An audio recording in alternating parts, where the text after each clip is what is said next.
What's going on, YouTube? Welcome back to another Heart Over Height episode. Today we're going to be reacting to Bleacher Report's blockbuster trades that we could still see ahead of the 2024-2025 season, and I'm going to give my reaction to those.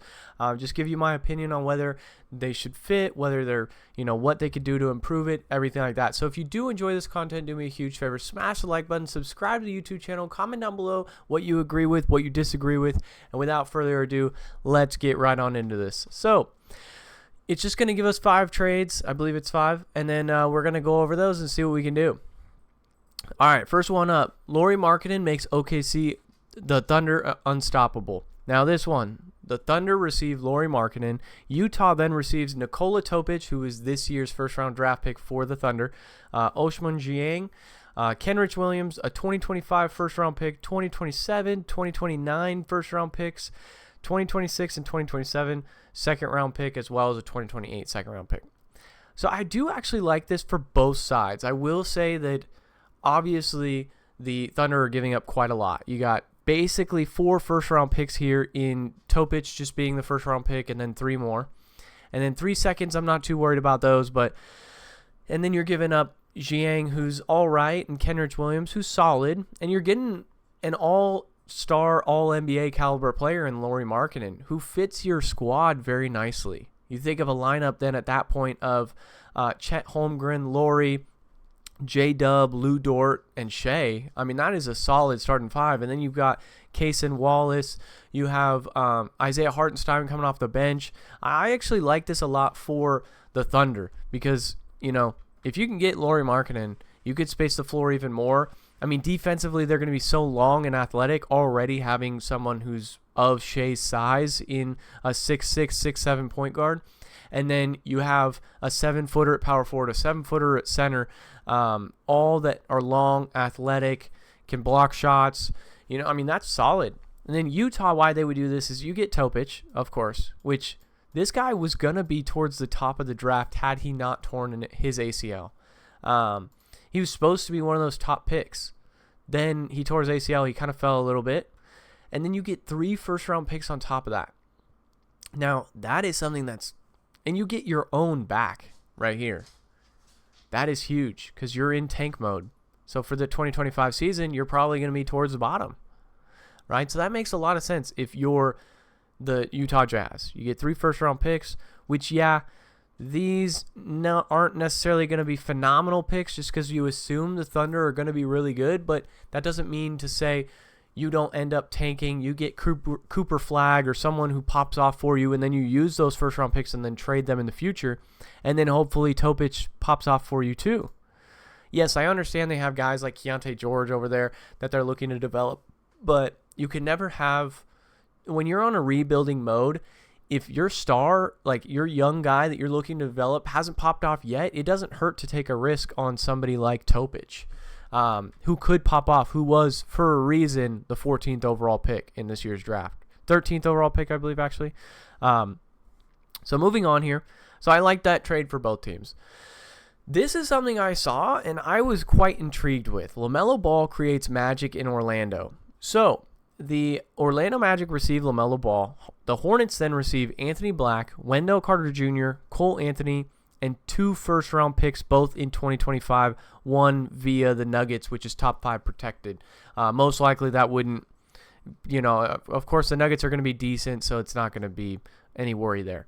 But I like this a lot for the Hornets. You get Anthony Black, who's young and who hasn't proved anything yet. You do get Wendell Carter Jr., who has proved some. He's a little bit of an undersized. That's why he's kind of an in-betweener, whether he's a power forward or a center.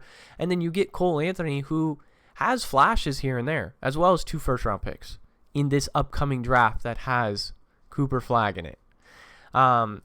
If you're the Magic, why you do it is you just need a playmaker. You need a guy that can have the ball in his hands that then can space the floor also for you. The one problem I have for the Magic with this trade is giving up Wendell Carter. I understand you need to do so for the money to match and everything like that.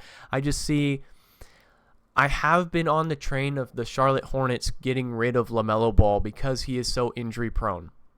Those ankles are not getting any stronger. And so you might look to, I said, give it one more season this year. If it doesn't work for you and you don't see any improvement and you see him get injured again, you got to move off of him, in my opinion. It's nothing against his game. It's just Charlotte has invested so much time, energy, and money into this player, and he's just not panning out to what you expected. He's playing great. He plays great basketball when he's on the court. He is like one of the best passers in the league. But the injury history is the worrisome there. And to give up 2 first-round picks and, 2 guys that were lottery picks and then Wendell Carter, who you traded for, that's kind of a lot, especially for a guy that might get injured. Now, if you do this deal and you just give up Anthony Black, you just give up Cole Anthony and the 2 picks, I could see that. But you gave up Wendell Carter Jr., who was all-star caliber back in his days in Chicago. So for this, I would definitely like this a lot for the Hornets, not necessarily as much for the Magic, but I do understand why the Magic would do this. I could see this happening, and I wouldn't blame them for doing this move. I just think it is quite a lot to give up for Lamelo Ball. I'm not saying he's not worth that. I just think I personally don't know if I would pay that for a guy that has an injury history like that. Next up, we have Brandon Ingram to the Raptors. Pelicans fill out the roster. This is kind of interesting here, thinking about Brandon Ingram to the Raptors, because we haven't heard of that. Now, I haven't seen this trade package yet, so we'll see what that's all about. But so the Raptors receive Brandon Ingram, Jordan Hawkins, and Matt Ryan. The Pelicans then receive Jakob Poeltl, Bruce Brown, and a 2026 first-round pick, which is top 4 protected via the Pacers. I don't like this at all for the Pelicans. The value of Brandon Ingram is way higher than it is what I would expect for something like this alone. But then you throw in a guy that you invested a first-round pick into, in Jordan Hawkins. There's no way I'm doing that if I'm the Pelicans.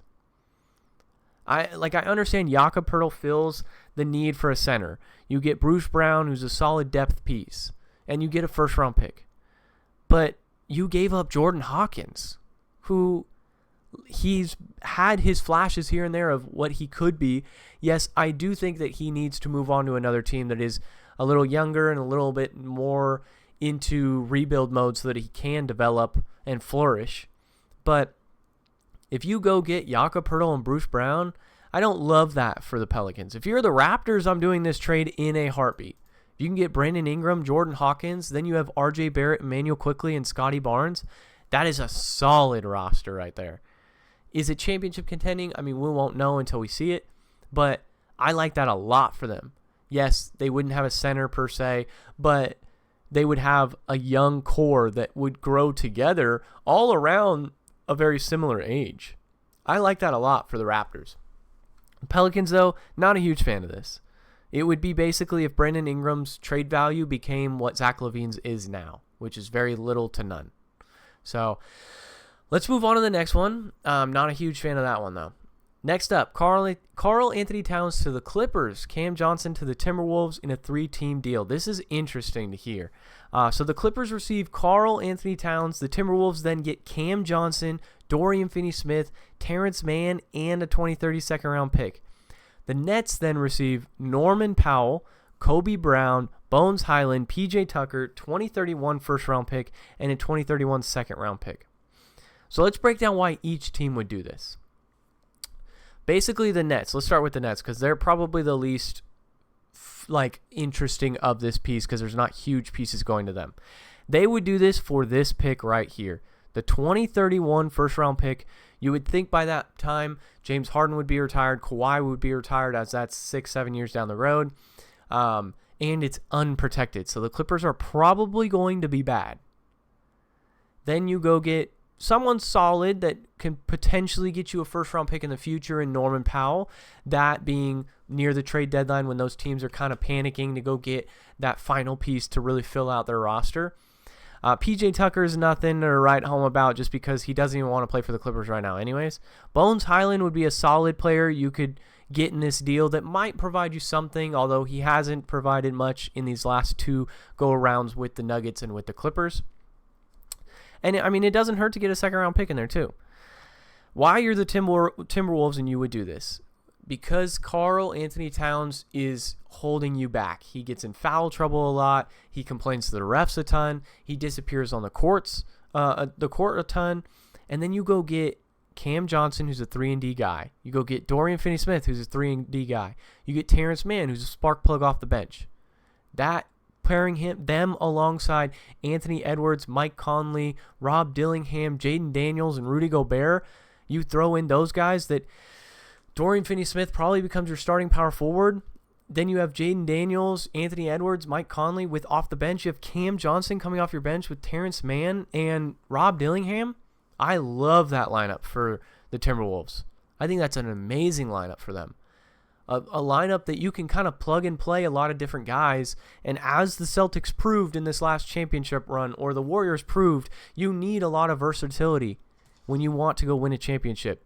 And they recognized what the issue was here in this trade, and that being Karl-Anthony Towns just not really working alongside Anthony Edwards and Rudy Gobert. And you say, hey, we invested too much into Rudy Gobert. We said, hey, we gave up all those picks. We have to keep him. We can't get rid of him. So what's the next best thing that gives us a lot of value?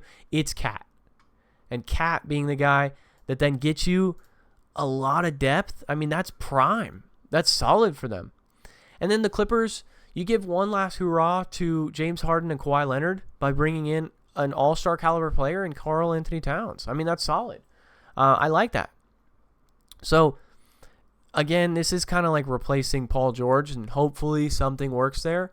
But, for the Clippers, it's like, okay, you fill some seats in your new stadium and everything. You give fans something to be excited about with the new season, as, of course, you got rid of Paul George. And there's not a lot of exciting stuff going on with the Clippers right now. I think they need some sort of blockbuster deal here. So I like that a lot for the Clippers as well. Moving on to the next team, the last team here, Houston Rockets go into win now mode and go get Julius Randle. So the Rockets receive Julius Randle. The Knicks receive Jabari Smith Jr., center Jock Landale, forward Jeff Green, and a 2027 first-round pick, top 5 protected. So if I'm the Knicks, I'm going to do this in a heartbeat. I think what Jabari Smith Jr. provides would be something similar to what the Knicks would need versus what Julius Randle provides. Jabari has proven that he can adjust his game accordingly since he's been in the league to help the Houston Rockets win games, and however that is. Whether it's him taking the big-time shot in Summer League and proving he can do that, or kind of taking a step back and letting guys like Fred VanVleet, Jalen Green flourish, Alperen Sengun, same thing. Which is exactly what the Knicks need. It's guys that are willing to just buy into their role. You then go get Jock Landale, who's been playing very solid for Australia. You go get a veteran in Jeff Green, and you get a 2027 first-round pick. Now, if you're the Rockets, you don't do this deal. I don't like this deal at all for the Rockets because Julius Randle is not going to push the needle far enough to where you want to give up that young asset in Jabari Smith, especially since he's been one of your better younger assets. And you give up another first-round pick in this as well. Not for me. Not for me. I think if it's like Jalen Green instead of Jabari Smith, maybe we can talk then, and you take out that first-round pick. But Jabari Smith is too valuable for Julius Randle and what the Rockets are looking for right now, in my opinion. So if you guys did enjoy this video, do me a huge favor, smash the like button, subscribe to the YouTube channel, comment down below what you agreed with. Do you like Julius Randle and his fit in Houston? Do you like Lamelo Ball in Orlando? Do you like Brandon Ingram on the Raptors? If you don't, let me know in the comments down below. Let me know what you would change. All right, guys, it's been another Heart Over Height episode, and I'll catch you guys in the next one. Peace.